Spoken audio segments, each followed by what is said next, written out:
ओम शांति। 5 मई 2024।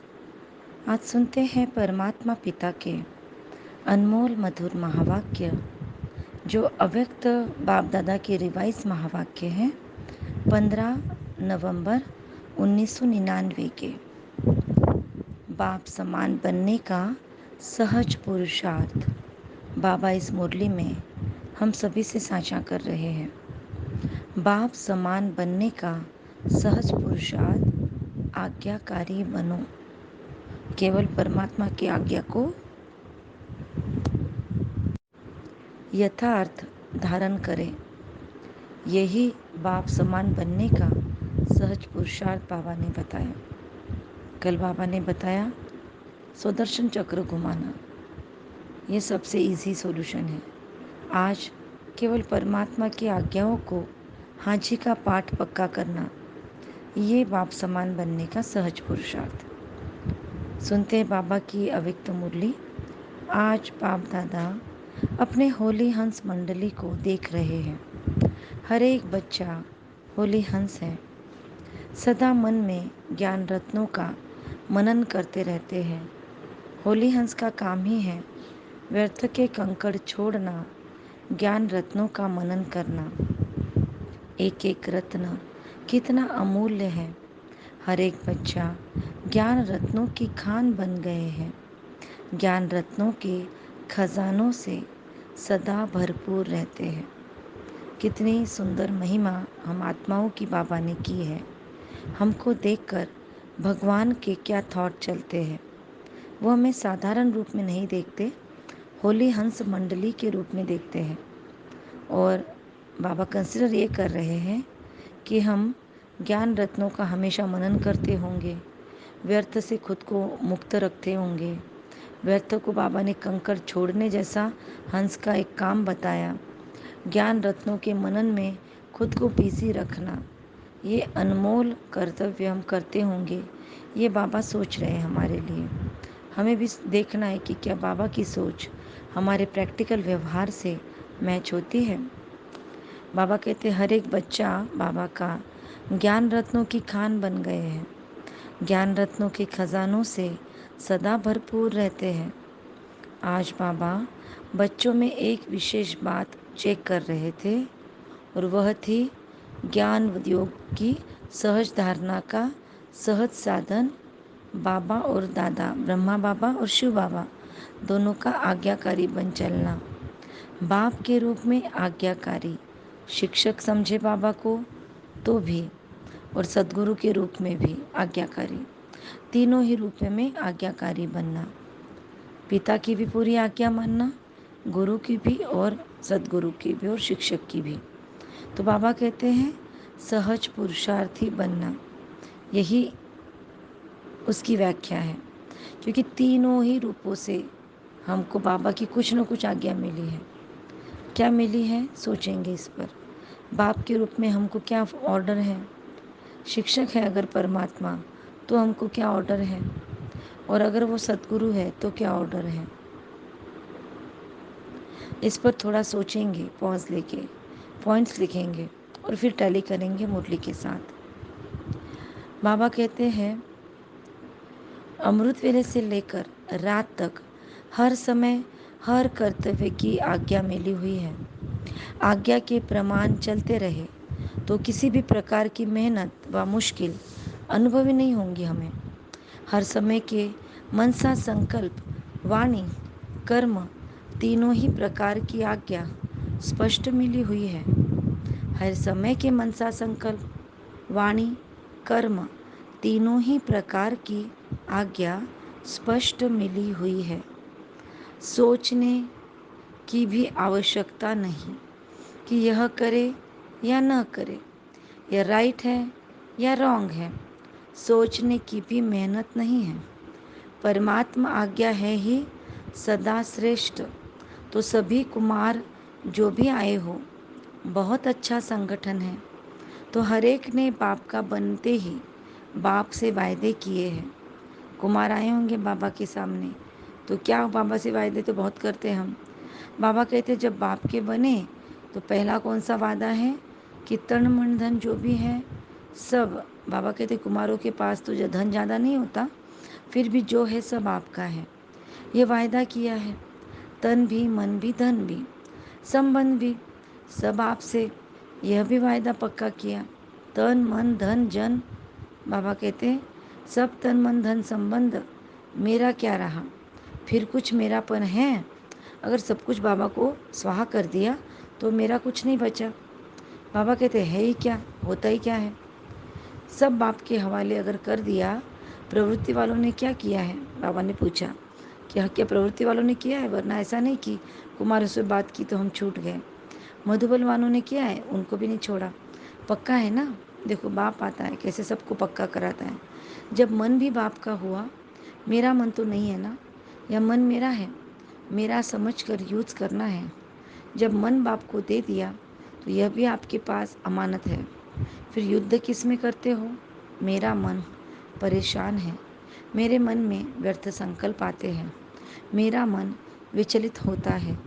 जब मेरा नहीं, अमानत है, फिर अमानत की अमानत हो तो हम मेरा नहीं समझते ना, और अमानत को मेरा समझ यूज़ करना, ये अमानत में खयानत नहीं है? प्रश्न पूछते बाबा। अगर हमने पहले बाबा को समर्पित किया और फिर बोलते बाबा हम यूज़ कर भी रहे, तो बाबा कहते ये अमानत में खयानत हुआ। माया के दरवाजे हैं, मैं और मेरा। मन दे दिया बाबा को तो फिर उसमें और कोई थॉट चले ही ना। बाबा कहते मैं और मेरा, ये दो दरवाज़ों से माया की एंट्री होती है। तो तन भी आपका नहीं, फिर देहाभिमान का है कहाँ? बाबा कहते देहाभिमान भी फिर क्यों हो? शरीर ही हमारा नहीं तो फिर शरीर का भान कैसे हुआ? बाबा कहते हैं देह अभिमान का मैं कहाँ से आया जब तन ही आपका नहीं, मन भी आपका नहीं, तो मेरा मेरा कहाँ से आया? मेरा भी कहाँ से आया? मन आपका नहीं, तन आपका नहीं, तो फिर देह अभिमान का मेरापन कहाँ से आया? तेरा है या मेरा है? पूछता है बाबा। बाप का है या सिर्फ कहना है, करना नहीं है? सिर्फ बोलने के लिए बोलते हो या सच में यू मीन इट? कहना बाप का, मानना मेरा। सिर्फ पहला वायदा याद करो कि न बॉडी कॉन्शियस की मैं है न मेरा। तो जो बाप की आज्ञा है, तन को भी अमानत समझो, मन को भी। फिर मेहनत की ज़रूरत है क्या? कोई भी कमज़ोरी आती है इन दो शब्दों से आती है, मैं और मेरा। तो न आपका तन न बॉडी कॉन्शियस का मैं। मन में जो भी संकल्प चलते हैं आज्ञाकारी होकर अगर है, तो बाप की आज्ञा क्या है? पॉजिटिव सोचो, शुभ भावना के संकल्प करो, फालतू संकल्प नहीं करो। फालतू संकल्प करो, क्या ये बाप की आज्ञा है क्या? बाबा क्रॉस टैली करता है, नहीं ना? तो जब आपका मन नहीं है फिर भी व्यर्थ संकल्प करते हो, तो बाप की आज्ञा को प्रैक्टिकल में नहीं लाया ना। सिर्फ एक एक शब्द याद करो कि मैं परमात्मा आज्ञाकारी बच्चा हूँ। आज सारा दिन 108 बार मैं परमात्मा आज्ञाकारी बच्चा हूँ। मैं परमात्मा की आज्ञाओं पर यथार्थ चलने वाला बच्चा हूँ। मैं परमात्मा आज्ञाकारी बच्चा हूँ। यह सारा दिन कम से कम 108 बार मन में चिंतन चले और महसूस करेंगे क्या अनुभव होता है। मैं परमात्मा आज्ञाकारी बच्चा हूँ। बाप की यह आज्ञा है या नहीं है, वह सोचो। हर चीज़ को हमको इस तराजू में रखना है कि क्या बाबा की आज्ञा है, ये बाबा को पसंद होगा। जो आज्ञाकारी बच्चा होता है वह सदा बाप को स्वतः ही याद होता है, स्वतः ही प्यारा होता है, स्वतः ही बाप के समीप होता है। तो चेक करो, क्या चेक करो भाई? बाप के समीप बाप का आज्ञाकारी है? एक शब्द तो अमृत वेले याद कर सकते हो ना, मैं कौन? हाँ, अमृत वेला ये तो हम याद कर सकते हैं बाबा। तो बाबा कहते हैं अगर सुबह मैं कौन याद कर सकते हो तो आ गए सारे जवाब। दादी कहती ना दादी जान की कि मैं कौन, मेरा कौन। तो आज्ञाकारी हो या कभी आज्ञा करी कभी आज्ञा से किनारा करने वाली। बाबा कहते चेक करो। अव्यक्तवाणियाँ जनरली सेल्फ चेकिंग की ही होती है। तो आज भी बहुत सारे चार्ट के पॉइंट्स मिल जाएंगे। बाप दादा सदा कहते हैं किसी भी रूप में अगर एक बाबा का संबंध ही याद रहे, दिल से निकले बाबा, तो समीपता का अनुभव करेंगे। मंत्र मुआफिक नहीं कहो बाबा बाबा, वो राम राम कहते हैं, आप बाबा बाबा कहते हो, लेकिन फिर फ़र्क क्या हुआ? तो बाबा कहते आपने भी माला जप ली, फ़ायदा क्या? लेकिन जो भी हम 108 बार भी बोले या ना भी लिखे, लिखे ना लिखे, बोले ना बोले, लेकिन मन में अजप जाप चले तो उसका महत्व, उसका एहसास भी ज़रूरी है। रट्टा नहीं मारना है हमें केवल। तो बाबा बाबा कहते, लेकिन दिल से तो निकले बाबा। हर कर्म करने के पहले चेक करो, मन के लिए, तन के लिए, धन के लिए बाबा की आज्ञा क्या है। आज थोड़ा बैठ के इस पे ऐसे लिखेंगे कि मेरे मन के लिए बाबा की आज्ञा क्या है, मैं कैसे चलती हूँ। मेरे शरीर के लिए बाबा की आज्ञा क्या है, मैं कैसे चलती हूँ। मेरे पास जो धन है उसके लिए बाबा की आज्ञा क्या है, उसको मैं कैसे यूज़ करती हूँ। तो बाबा कहते हैं संबंध संपर्कों को भी मैं क्या परमात्मा के कार्य में लगा रही हूँ, उनको भी थोड़ा थोड़ा सहयोगी बना रही हूँ। बाबा कहते क्या है आज्ञा। कुमारों के पास चाहे कितना भी थोड़ा सा धन है, लेकिन जैसे बाप ने आज्ञा दी है कि धन का पोता मेल किस प्रकार से रखो, वैसे रखा है, या जैसे आता है वैसे चलाते हैं। बाबा ने तो धन के बारे में बहुत बताया है। अगर आप चाहो तो सम्मानीय रमेश भाई जी, जो यज्ञ का पूरा अकाउंट संभालते थे, फाइनेंशियल डिपार्टमेंट संभालते थे, उनका बहुत सुंदर बुक है पवित्र धन। वह ज़रूर मंगवाए या वह ज़रूर लेवे और पढ़े उसे। बाबा कहते हैं जैसे आता है वैसे चलाते हैं। हर एक कुमार को तन का भी पोता में रखना चाहिए। धन को कहाँ और कैसे यूज़ करना है, मन का भी प्लानिंग करना चाहिए कि मन कब और कहाँ यूज़ होगा। तो बाबा कहते तन को भी कहाँ लगाना है, मन को भी कहाँ लगाना है, और धन को भी पूरा प्लानिंग होना चाहिए। ये सब पोता मेल होना चाहिए। आप दादियाँ जब धारणा की क्लास करती है तो समझाती है ना कि धन को कैसे यूज़ करें। ये सब धारणा की बातें होती है। जनरल क्लास तो सुगम संगीत जैसा है, धारणा की क्लासेस क्लासिकल म्यूज़िक जैसा है, बहुत उसमें मेहनत है। तो आप दादियाँ धारणा की क्लास कराती हो तो बाबा कहते हैं धन कैसे वेस्ट यूज़ ना हो, कैसे बेस्ट यूज़ हो, ये बाबा ने समझा के रखा है, वो समझाओ। तो दादियों को भी बाबा नहीं छोड़ता। क्या पोता मेल रखो, कुमारों को पता है पोता मेल कैसे रखना है। तो बाबा कहते नहीं पता है तो आप समझाओ उनको कहाँ लगाना है, ये मालूम है। थोड़े हाथ उठा रहे हैं, नए नए भी हैं, इन्हों को मालूम नहीं है। बाबा ने कहा अगर आपको कुछ सेवा भी करनी है बाहर भी पैसों से, तो कभी किसी के हाथ में पैसा नहीं देना, कभी किसी गरीब को 1 रुपया भी नहीं देना। उसको भोजन बनाने के लायक बनाओ, उसको खुद का खुद पकाने के लायक बनाओ, उसको जो 10-20 लोग नहीं कर रहे हैं। तो बाबा कहते हैं कि सभी के लिए बाबा का वो डायरेक्शन है कि इन्हों को ज़रूर बताना है कि कैसे क्या करना है। मतलब 10-20% अगर करते हैं या नहीं करते, तो बाबा कहते हैं कि इन्हों को मालूम नहीं है, हाथ उठा रहे। ऐसे भी कुछ बच्चे होंगे तो बाबा कहते हैं उनको ज़रूर बताना। उन्होंने तो कुछ कुछ नहीं, नए नए होते तो उठा लेते हाथ, तो निश्चित हो जाएंगे, बोझ नहीं। लोग बाबा कहते बोझ नहीं लगेगा आपको, क्योंकि आप सबका लक्ष्य है कुमार माना लाइट, डबल लाइट। कुमारों का लक्ष्य क्या है, कुमारों की भट्टी थी तो हमको नंबर 1 आना है। तो लक्ष्य के साथ लक्षण भी स्वतः चाहिए। लक्ष्य बहुत ऊंचा, लक्षण नहीं हो तो लक्ष्य तक पहुंचना मुश्किल है। इसलिए जो बाप की आज्ञा है उसको सदा बुद्धि में रख, फिर कार्य में लाओ। बाप दादा ने पहले भी समझाया है कि ये बीके लाइफ ब्राह्मण जीवन के मुख्य खजाने कौन से हैं। रिपीट करें मेरे साथ, संकल्प, समय और श्वास। आपके श्वास की बहुत अमूल्य है, एक श्वास भी कॉमन बात नहीं है, व्यर्थ नहीं हो। भक्ति में कहते हैं, बाबा कहते क्या कहते भक्ति में, श्वासो श्वास अपने इष्ट को याद करो, श्वास भी व्यर्थ नहीं जाए। ज्ञान का खजाना, शक्तियों का खजाना यह तो है ही। तो बाबा कहते हैं कुछ भी वेस्ट न जाए। लेकिन मुख्य तीनों खजाने संकल्प, समय, श्वास आता बाबा कहते आज्ञा प्रमाण सफल होते हैं, व्यर्थ तो नहीं जाते। क्योंकि व्यर्थ बजाने के बजाय बाबा कहते हैं जमा तो नहीं होगा ना, तो और जमा का खाता इस संगम युग पर हमारा जमा करना है। चाहे सतयुग त्रेता में श्रेष्ठ पद करना है, चाहे द्वापर कलयुग में पूज्य पद, कोई भी बाबा कहते हैं कैसे पाएगा, पूज्य पद पाना है। लेकिन दोनों लेकिन दोनों का जमा इस संगम पर करना है। इस हिसाब से सोचो कि संगम समय की जीवन के छोटे से जन्म के संकल्प, समय, श्वास कितने अनमोल है। देखो बच्चों को कैसे संस्कार पढ़ते हैं। बाबा कहते हैं कि इस हिसाब से सोचो कि संगम समय की जीवन के छोटे से जन्म के संकल्प, समय, श्वास कितने अनमोल है। इसका समझ गया तो बड़े लेवल पे भी सोच सकेंगे। इसमें अलबेले नहीं बनना, जैसा आया वैसे दिन बीत गया नहीं। दिन बीता नहीं, लेकिन एक दिन में बहुत बहुत लंबा गवाया। तो कोई बच्चे ने बाप दादा को उड़ीसा के समुद्री तूफान की रिजल्ट दिखाई, लिख कर दी, यह हुआ यह हुआ।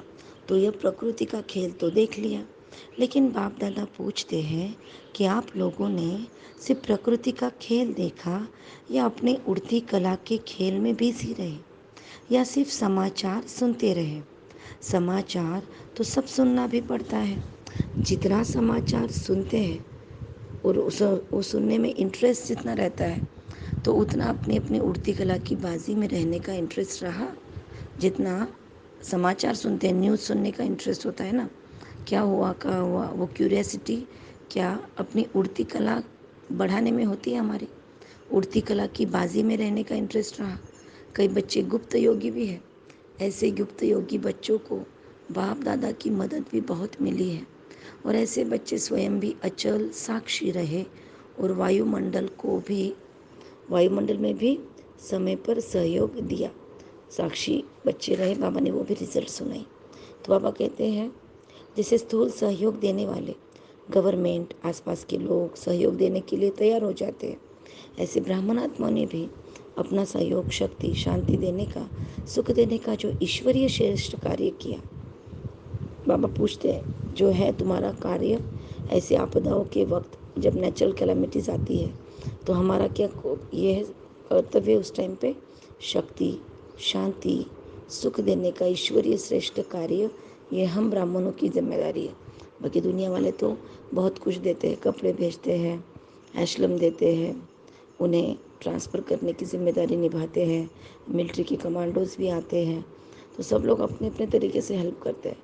लेकिन शक्ति, शांति और सुख देने का ईश्वरीय श्रेष्ठ कार्य, ये जिम्मेदारी हम आत्माओं की बनती है। ऐसी विपदाओं के वक्त बाबा कहते वो क्या आपने किया, ये आप भी भरमा गए प्रॉब्लम के साथ में। जैसे वह गवर्नमेंट ने यह किया, फलाने देश ने यह किया, फ़ौरन ही अनाउंसमेंट करने लग जाते हैं। तो बाप दादा पूछते हैं आप ब्राह्मणों ने भी यह कार्य किया अपना, आपको भी अलर्ट होना चाहिए। स्थूल सहयोग देना यह भी आवश्यक होता है, इसमें बाप दादा मना नहीं करते। लेकिन जो ब्राह्मण आत्माओं का विशेष कार्य है, जो और कोई सहयोग नहीं दे सकता, ऐसा सहयोग अलर्ट होके आपने देना है ना। या सिर्फ उन्हों को वस्त्र चाहिए, अनाज चाहिए, लेकिन पहले तो मन में शांति चाहिए, सामना करने की शक्ति चाहिए। ये चाहिए ना उस वक्त में, मन की शक्ति, शांति, सामना, उस सिचुएशन को फेस करने की शक्ति। तो स्थूल के साथ सूक्ष्म सहयोग हम ब्राह्मण ही दे सकते हैं, और कोई नहीं दे सकता। तो स्थूल में भी करे, पैसा है तो, लेकिन सूक्ष्म में भी करे तो ये कुछ भी नहीं है। यह तो रिहर्सल है, रियल तो आने वाला है। रिहर्सल है, रियल तो आने वाला है। उसकी रिहर्सल आपको भी बाप या समय करा रहा है। तो जो शक्ति या जो खजाने आपके पास है, उसको समय पर यूज करना आता है। कुमार क्या करेंगे, शक्तियाँ जमा है, शांति जमा है, यूज करना आता है, हाथ तो बहुत अच्छा उठाते हैं। अभी प्रैक्टिकल में दिखाना, साक्षी होकर सुनना भी है, सहयोग देना भी है। आखिरी रियल जब पार्ट बजेगा, उसमें साक्षी और निर्भय होकर देखे और पार्ट भी बजावे। साक्षी, निर्भय। कौन सा पार्ट? दाता के बच्चे दाता बन, जो आत्माओं को चाहिए वह देते रहे। तो मास्टर दाता है ना। स्टॉक जमा करो, जितना स्टॉक अपने पास होगा उतना ही दाता बन सकेंगे। अंत तक अपने लिए ही जमा करते रहेंगे तो दाता नहीं बन सकेंगे। अनेकों जन्म जो श्रेष्ठ पद पाना है वो प्राप्त नहीं कर सकते। इसीलिए एक बात तो अपने पास स्टॉक जमा करो, फर्स्ट थिंग। दूसरा बोला शुभ कामना, शुभ भावना का भंडार भरपूर हो। दूसरा जो विशेष शक्तियां हैं हमारे पास, वो शक्तियां पहले स्टॉक जमा करो। दूसरा, उन शक्तियों को जिस समय जिसको जो चाहिए वह दे सको। अभी समय अनुसार सिर्फ अपने पुरुषार्थ में संकल्प और समय दो, साथ साथ दाता बन विश्व को भी सहयोग दो। अपना पुरुषार्थ तो सुनाया, अमृत वेले ही यह सोचो कि मैं आज्ञाकारी बच्चा हूँ। हर कर्म के लिए आज्ञा मिली हुई है, उठने की, सोने की, खाने की, कर्मयोगी बनने की हमको हर आज्ञा मिली है। तो बाबा कहते हैं, दूसरा बोला, जैसे पहले बोला मैं परमात्मा आज्ञाकारी बच्चा हूँ, तो फिर से उसको रिपीट कर रहा है बाबा कि सोचो, क्या सच में मैं आज्ञाकारी बच्चा हूँ? हर कर्म के लिए जो आज्ञा मिली हुई है, उठने, सोने, खाने पीने, कर्मयोगी बनने की, हर कर्म की आज्ञा मिली हुई है। आज्ञाकारी बनना, यही बाप समान बनना है। बस श्रीमत पर चलना, न मनमत पर न परमत पर। एडिशन नहीं हो, कभी मनमत पर कभी परमत पर चलेंगे तो मेहनत करनी पड़ेगी, सहज नहीं होगा, क्योंकि मनमत परमत उड़ने नहीं देगी। मनमत परमत बोझ वाली है और बोझ उड़ने नहीं देगा। श्रीमत डबल लाइट बनाती है। श्रीमत पर चलना, सहज बाप समान बनना। श्रीमत पर चलने वाले को कोई भी परिस्थिति नीचे नहीं ले आ सकती। तो श्रीमत पर चलना आता है क्या? अच्छा, तो कुमार अभी क्या करेंगे? निमंत्रण मिला, स्पेशल खातिरी हुई, देखो कितने लाडले हो गए हो, तो अभी आगे करेंगे क्या? रिस्पॉन्ड देंगे। बाबा ने बहुत वहाँ पर मधुबन में खातिरी की कुमारों की, क्योंकि बहुत मेहनत करते हैं, अकेले रहते हैं, खुद का खाना खुद पकाना पड़ता है, जॉब पे भागना पड़ता है। तो बाबा मधुबन में बुलाता है तो खातिरी करवाता है, तो रिस्पॉन्ड देंगे। अभी जो खातिरी ली उसका रिटर्न देने के लिए बाबा बोल रहा है। तो वहाँ गए तो वहाँ के रहे, ऐसा तो नहीं यहाँ आए तो यहाँ के, ऐसे तो नहीं है ना। यहाँ तो बहुत मज़े में है, माया के वार से बचे हुए हो। ऐसा कोई है जिसको यहाँ मधुबन में माया आई? ऐसा कोई है जिसको मधुबन में मेहनत करनी पड़ी? सेफ हो, अच्छा है। बाप दादा भी खुश होते हैं। समय आएगा जब यूथ ग्रुप पर गवर्नमेंट का भी अटेंशन जाएगा, लेकिन तब जाएगा जब हम या यूथ विघ्न विनाशक बन जाएंगे। विघ्न विनाशक किसका नाम है? हम लोगों का है ना। विघ्नों की हिम्मत नहीं है जो हमारा या कोई कुमारों का सामना कर सके, तब कहेंगे विघ्न विनाशक। विघ्न ही हर हाल, विघ्न की हार भले हो लेकिन वार नहीं हो। विघ्न विनाशक बनने की हिम्मत है? बाबा कहते वार ही नहीं हो, डेरिंग ही ना करे, विघ्न ही ना आए लाइफ में, निर्विघ्न लाइफ बन जाए, ऐसे विघ्न विनाशक हिम्मत है? या वहाँ जाकर पत्र लिखेंगे, दादी बहुत अच्छा था लेकिन पता नहीं क्या हो गया, ऐसे बाबा कहते नहीं लिखना, खुशखबरी लिखो। ओके, वेरी गुड, विघ्न विनाशक हूँ, यह आंसर चाहते हैं बाबा, बस एक अक्षर लिखो। तो ये हमारे लिए भी अच्छा। मधुबन की विशेषता बाप दादा के पास पहुंच गई है। मधुबन वालों ने अपने चार्ट भेजे हैं, बाप दादा के पास पहुंचे हैं। बाप दादा सभी बच्चों को आज्ञा मानने वाले आज्ञाकारी बच्चों की नज़र से देखते हैं। विशेष कार्य मिला और एवर रेडी बन किया, इसलिए विशेष मुबारक दे रहे हैं। अच्छा, हर एक ने अपना स्पष्ट लिखा है। दादी से आप भी रिजल्ट देखकर क्लास कराना। अपनी अवस्था का चार्ट अच्छा लिखा है। बाप दादा तो मुबारक दे रही है, दे ही रहे हैं। सच्ची दिल पर सच्चा साहेब राजी, इजी सॉल्यूशन, दिल सच्ची रखे। चारों ओर के बाप दादा के आज्ञाकारी बच्चों को, सदा विघ्न विनाशक बच्चों को, सदा श्रीमत पर सहज चलने वाले, मेहनत से मुक्त रहने वाले, सदा मौज में उड़ाने वाले, सर्व खजानों के भंडार से भरपूर रहने वाले, ऐसे बाप के समीप समान रहने वाले बच्चों को बहुत बहुत याद प्यार नमस्ते। कुमारों को भी विशेष अथक एवर रेडी, सदा उड़ती कला में उड़ने वालों को बाप दादा का विशेष याद प्यार। डायमंड हॉल में सभी भाई बहनें बैठे होंगे, तो दृष्टि देने के लिए हॉल का चक्र लगाया बाबा ने उस दिन। तो बाप दादा का हर एक बच्चे से बहुत बहुत प्यार है। ऐसे नहीं समझे कि हमारे से बाप दादा का प्यार कम है। देखो, हमेशा बच्चे बाबा के सामने बैठते, लेकिन बाबा ने उन 1-2 टर्न्स में बाबा खुद नीचे आए, दादी का हाथ पकड़ के पूरे हॉल में घूमे बाबा। तो ये बहुत विशेष बाबा की एक्ट थी। बाबा बताता है कि ये बहुत प्यार है बाबा का, ऐसे नहीं समझे हमारे से प्यार कम है, क्योंकि अब लाइन में भी आए, नीचे भी आ गए बाबा, पर फिर भी इतने 20-30 हज़ार को एक एक को तो इंडिविजुअली मिले नहीं होंगे। मतलब लाइंस की लाइंस ने बाबा को देखा तो होगा, लेकिन डिस्टेंस तो कम हुआ ना। पर फिर भी बाबा कहते हैं ऐसे नहीं समझे प्यार कम है, आप चाहे भूल भी जाओ लेकिन बाप निरंतर हर बच्चे की माला जपते रहते हैं। कितना वंडरफुल वाक्य था ये। बाबा कहते हैं आप चाहे भूल भी जाओ, बाप निरंतर हर बच्चे की माला जपते रहते हैं, क्योंकि बाप दादा को हर बच्चे की विशेषता सदा सामने रहती है। कोई भी बच्चा विशेष न हो ही नहीं सकता। हर बच्चा विशेष है, तभी सिलेक्टेड है बाबा का। इसलिए हमको भी हर ब्राह्मण का रिस्पेक्ट रखना है। बाप कभी एक बच्चे को भी भूलता नहीं है। सभी अपने को विशेष आत्मा है, विशेष कार्य के लिए निमित्त है। ऐसे समझ आगे बढ़ते चलो। अच्छा, ब्लेसिंग है बाबा का। सदा रूहानी स्थिति में रह, दूसरों की भी रूह को देखने वाले रूहानी रूहे गुलाब भव। रूहे गुलाब मीन्स जिसमें सदा रूहानी खुशबू हो। रूहानी खुशबू वाले जहाँ भी देखेंगे, जिसको भी देखेंगे, रूह को देखेंगे, शरीर को नहीं। तो स्वयं भी सदा रूहानी स्थिति में रहो, दूसरों को भी रूह को देखो, आत्मा को देखो। जैसे बाप ऊंचे से ऊंचा है, ऐसे उसका बगीचा भी ऊंचे से ऊंचा है। जिस बगीचे का विशेष श्रृंगार रूहे गुलाब आप बच्चे हो। क्या बाबा को हम पे नाज है। आपकी रूहानी खुशबू अनेक आत्माओं का कल्याण करने वाली है। स्लोगन, मर्यादा तोड़कर किसी को सुख दिया, वह भी दुख के खाते में जमा हो जाएगा। सो मर्यादा पुरुषोत्तम बनकर ही सुख देना है। मर्यादा टूट रही है तो लोगों को सुख नहीं दिया तो भी चलेगा, बस मर्यादा में रहो।